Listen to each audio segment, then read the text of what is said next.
안녕하세요. 박철호의 경매TV 박철호 대표입니다. 오늘은 도로를 경매로 낙찰받아서 수익을 냈던 사례에 대해서 좀 소개해드리고자 합니다. 자, 도로를 경매로 낙찰받고 어떻게 수익을 낼 수 있는지 함께 알아보도록 하실까요?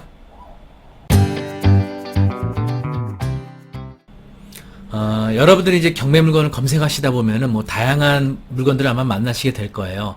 뭐 아파트, 상가, 토지, 공장 이런 이제 물건들 보게 되는데 간혹 가다 보면요 그 도로가 경매로 나올 때가 있거든요. 근데 이 도로들이 이제 유찰이 여러 번 이렇게 이루어질 때가 있습니다. 자, 과연 도로를 경매로 낙찰받고 어디에 이걸 활용하게 되는지 아마 궁금해하실 텐데요. 일단은 그 도로에 대한 이제 정의를 좀 알아보시면 도로법에 의한 도로가 있고요. 또 농어촌 그 정비 도로법에 의한 도로가 있고, 그리고 사도법에 의한 도로가 있습니다. 조금 어렵죠? 그런데, 이제 경매로 나오는 도로들 보면요. 그 개인 소유로 된 도로고, 예전부터 관습상 이렇게 도로로 이용되어 오다가 개인 채권 문제 때문에 경매로 나올 때가 있습니다. 자, 그러면 이 도로를 통해서 어떻게 수익을 내느냐, 아마 여러분 뉴스나 또 다양한 이제 보도 매체를 통해서 접하셨을 텐데요. 도로를 낙찰받고 거기 이용하는 사람들을 이제 통행을 못하게 막는다든지 또는 통행료를 받아낸다든지 뭐 이제 이런 방법을 통해서 수익을 내는 경우들이 있는데, 물론 이제 이렇게 해서 수익을 낼 수도 있지만 통행하는 사람들하고 여러 가지 분쟁이 좀 많이 생기게 됩니다. 그래서 내가 멘탈이 강하다 이런 거에 대해서도 이런 법률적 또는 정신적 감정 싸움에서 내가 이길 수 있다라고 하면 뭐 하시는 방법도 있겠지만, 제 개인적으로는 그런 방법보다는 얼마 전에 나왔던 이 흑석동 뉴타운 3구역에 도로가 경매로 나왔었거든요. 이 물건을 통해서 바로 입주권, 분양에 관한 입주권을 받았던 사례가 있었습니다. 이거에 대해서 알려드리도록 하겠습니다. 자, 일단은 흑석 뉴타운 그 3구역에 경매로 나왔던 물건이 있는데요. 이거 역시 개인 명의로 되어 있던 도로였습니다. 감정가는 2,418만원에 한 필지가 나왔었고요. 그리고 또 하나는 1억 6,020만원으로 한 필지, 그래서 이 두 필지가 동시에 경매로 나왔었던 물건이었거든요. 그러면 함께 감정평가서를 보시면서 내용을 소개해 드리도록 하겠습니다. 네, 여기 지금 이제 보이시는 것처럼 이제 흑석 그 3구역이 여기에 해당이 되고 있는데요. 여기에서 이제 바로 여기에 도로가 이제 경매로 나왔었던 겁니다. 그래서 이제 지적 교양들을 보시면요, 이렇게 두 필지로 이어진 도로입니다. 그래서 여기 이제 한 사람의 소유권을 갖고 있었거든요. 그래서 이제 개인 채권 문제 때문에 경매로 나왔었던 건데, 사진 보시면 이렇게 현황상 도로로 이용이 되고 있었던 거죠. 그래서 이게 경매로 나올 당시는 3구역이 이미 관리처분 인가가 나고 2주 철거를 앞두고 있던 상황이었습니다. 도로로 이용이 되고 있었는데요. 토지 이용계 확인원을 보시면 여기 보시는 것처럼 지목이 대지였습니다. 지목이 대지고 면적이 13제곱미터, 좀 작죠? 이렇게. 그리고 여기 보시는 것처럼 이제 재정비 촉진지구로 되어 있었던 곳이죠. 3구역이었죠, 여기가. 그리고 여기 또 다른 필지 하나 더 보시면 여기도 지목이 대지고요. 그리고 면적은 89제곱미터입니다. 다시 말하면 지목이 대지인데, 이렇게 현황상 도로로 이용이 되고 있었다는 거죠. 자, 그러면 이렇게 도로로 이용되고 있는 것이 과연 입주권을 받을 수 있느냐, 바로 이런 문제가 발생하게 되는데, 이거에 대해서 여러분들이 여기가 이제 서울에 해당되기 때문에 검색창에 서울특별시 법무행정서비스라고 검색하시고요. 여기 클릭하시게 되면 서울특별시 법무행정서비스라는 사이트에 접속하게 됩니다. 그래서 여기서 검색창에 여러분도 다 해보실 수 있거든요. 어떻게 하시냐면은 도시 및 주거 환경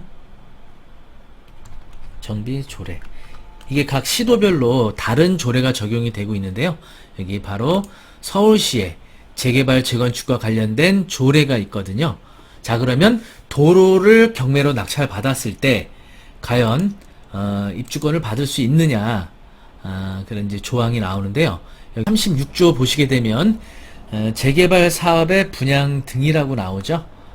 보시면 재개발 사업으로 건립되는 공동주택의 분양 대상자는 관리처분 계획 기준일 현재 다음 각 어느 하나에 해당하는 토지 등 소유자로 한다. 두 번째 보시면요. 분양 신청자가 소유하고 있는 종전 토지의 총면적이 90제곱미터 이상인 자. 그쵸? 토지만 소유하고 있어도 분양 대상자인데 바로 종전 토지 총면적이 90제곱미터 이상이어야 됩니다. 자, 이 조례는 언제 개정이 되었느냐? 개정된 조례가 2016년 7월 16일에 개정이 되었습니다. 7월 15일에 7월 16일 7월 15일입니다. 여기 보시면은 분양 신청 소유자가 소유하고 있는 종전 토지의 총면적이 90제곱미터 이상인 자. 그래서 개정이 최종적으로 2010년 7월 15일 날 개정이 됐고 이때부터 시행이 됐거든요. 자, 이 조항은 언제부터 시행이 됐느냐? 붙이게 보시면 2010년 7월 15일 날 개정된 요 조항은 제3조 권리산정 기준에 관한 적용내 및 경과조치 27조 및 28조 개정 규정은 최초로 기본계획, 그죠? 최초로 기본계획을 수립하는 분부터 적용한다. 그러니까 2010년 7월 15일부터 시행이 됐는데 7월 16일부터 시행을 했는데 바로 최초 기본계획이 수립된 분부터 적용을 한다는 거죠. 그렇죠? 그래서 이전 그 조례를 보시면요.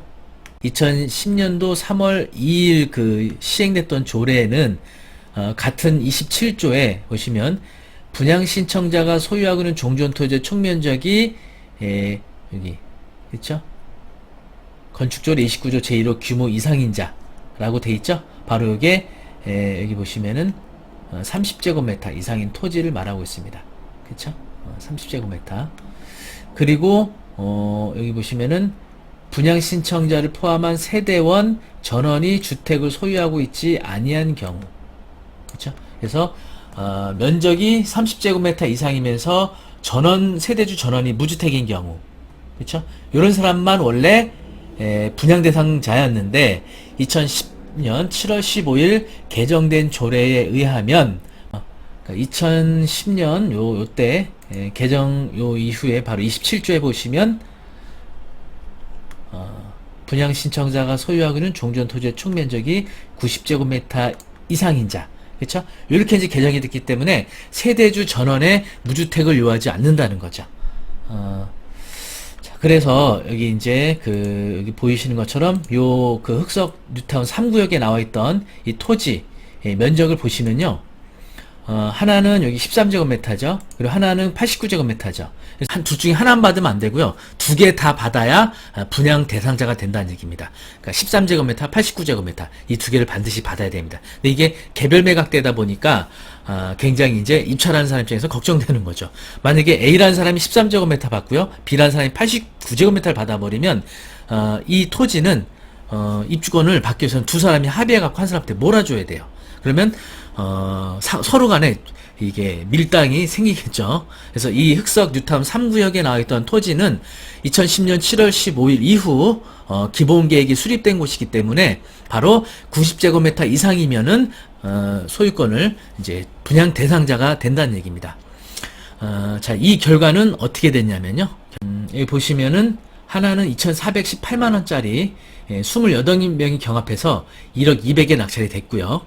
그리고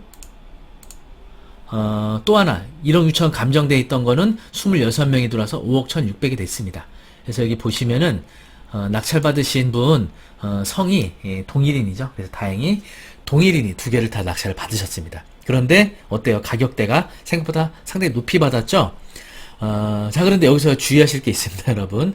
이 도로가 재개발 사업 구역 내에서 기본계획이 언제 수립되었느냐, 2010년 7월 15일 이후냐, 2010년 7월 15일 이전이냐에 따라 토지 면적이 달라지는 거죠. 토지 면적이 30제곱미터인 경우 또는 토지 면적이 90제곱미터 이상인 경우 이거를 이제 갈리게 되는데 다행히 이 흑성 뉴타운 3구역은 2010년 7월 15일 이후에 기본계획이 수립된 곳이기 때문에 무주택 여부와 상관없이 토지 면적 90제곱미터 이상 소유한 자가 부양 대상자가 된다는 얘기죠. 그래서 이 해당 그 경매 물건은 두 개를 다 낙찰을 받아야 되는데 문제는 여기가 투기 가열지구란 말이죠. 투기 가열지구인 경우는 바로 어떤 조항이 적용되느냐 이것도 함께 살펴보셔야 됩니다. 좀 복잡하긴 한데 도시 및 주거환경정비법 제39조 조합원 자격에 보시면요. 이 항에 투기 가열지구로 지정된 지역에서 재건축 사업을 시행하는 경우에는 조합 설립인가 후 그리고 재개발 사업을 시행하는 경우에는 관리처분 계획의 인가 후 그죠? 제1항에도 불구하고 조합원이 될 수 없다. 여기 이제 재개발 사업 지역이죠. 그래서 관리처분 계획 인가 후에는 조합원지 승계 못하게 해놨습니다. 그런데 2항 5호에 보시면 그 밖에 불가피한 사정에 양도하는 경우로서 대통령령으로 정하는 경우를 예외 조항으로 두고 있습니다. 그래서 그 예외 조항 도시 및 주거환경정비법 시행령 37조에 보시면 바로 2항 5호 국가 지방자치단체 및 금융기관에 대한 채무를 이행하지 못해 재건축 사업의 토지 또는 건축물이 경매 또는 공매되는 경우라고 규정하고 있죠. 그렇죠? 국가 지방자치단체 이거는 바로 뭘 말하냐면 압류 재산으로 인한 공매를 말하는 겁니다. 그렇죠? 우리가 세금 체납 못하게 되면 그 국가기관이나 지방자치단체 기관에서 자산관리공사 통해서 공매를 매각 신청하게 되죠. 바로 이런 세금 체납으로 인한 압류 재산의 공매 또 경매의 경우에는요. 금융기관에 대한 채무를 이행하지 못한 경우입니다.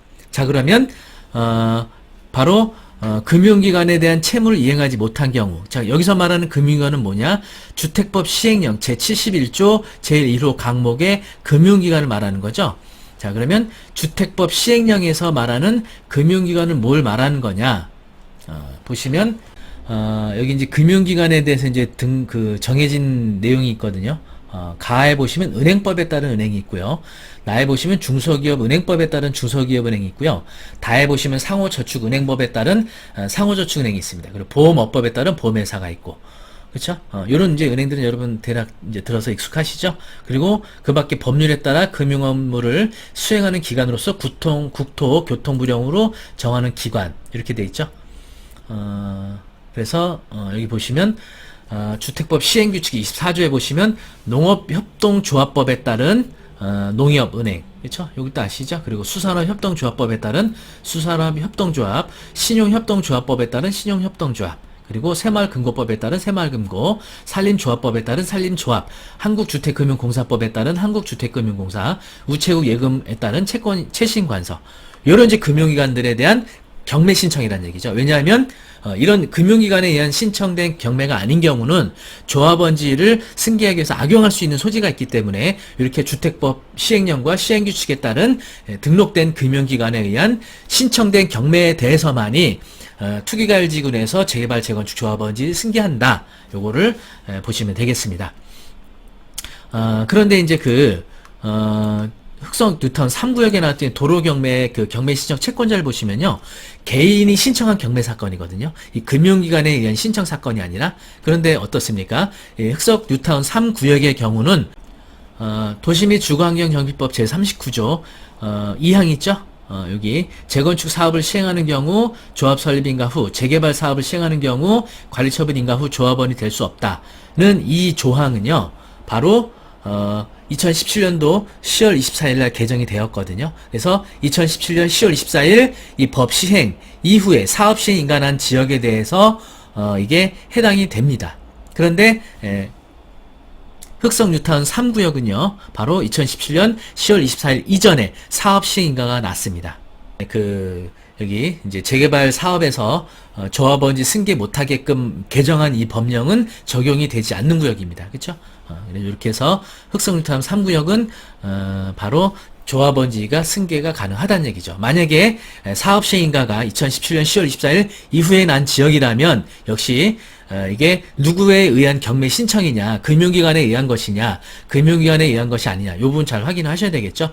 또한 그 외에도요, 이 재개발 재건축 사업의 경매 사건에 있어서는 또 주의하셔야 되는 게 그 경매에 당한 채무자, 이 사람이 분양 신청을 했느냐, 그렇지 않다면 또 현금 청산으로 가겠죠. 그래서 분양 신청을 했냐, 몇 평 신청했느냐, 또 이주비 대출 받은 게 얼마나 있는지, 이런 부분에 대해서 조합사무실 통해서 정확하게 확인하고 입찰을 하셔야겠죠. 자, 이렇게 도로 경매로 낙찰을 받는 방법이 분명히 있죠. 하지만 이 도로 사도의 경우는요, 감정 평가 당시 주변 인근 토지가액의 3분의 1에 해당하는 감정을 받게 됩니다. 수익률 계산하실 때 역시 여러분들이 입찰 가격 산정하실 때 이 부분 잘 감안을 해서 산정하셔야겠죠. 낙찰받은 금액에 또 추가 분담금 이 부분에 대한 계산까지 잘 하셔야겠죠. 그래서 여러분이 도로 경매로 하나 낙찰받는다는 거는 이 도로가 어느 지역에, 특히 서울에 있다 하면 이 기본 계획이 언제 수립되었느냐, 그렇죠? 그리고 또 이게 투기 가열지구에 있는 곳이기 때문에 역시 누가 신청한 경매 사건이냐, 사업 시행가일이 언제 되었느냐, 이런 다양한 부분들에 대한 검토가 있어야 된다는 얘기죠. 내용이 좀 어려웠을 수 있는데요. 여러분 이 영상 잘 보시면서 도로를 통해서 서울에 진행 중인 재개발 사업에, 재건축 사업에 경매 물건을 통해서 도로도 여러분이 입주권을 받을 수 있다는 거. 자, 앞으로 경매에 관한 또 부동산에 관한 궁금한 사항 박철호의 경매 아카데미, 또 유튜브 박철호의 경매 TV 오셔서 또 좋은 영상 통해서 정보 얻어가시기 바라겠습니다. 좋아요, 구독 바라겠습니다. 감사합니다.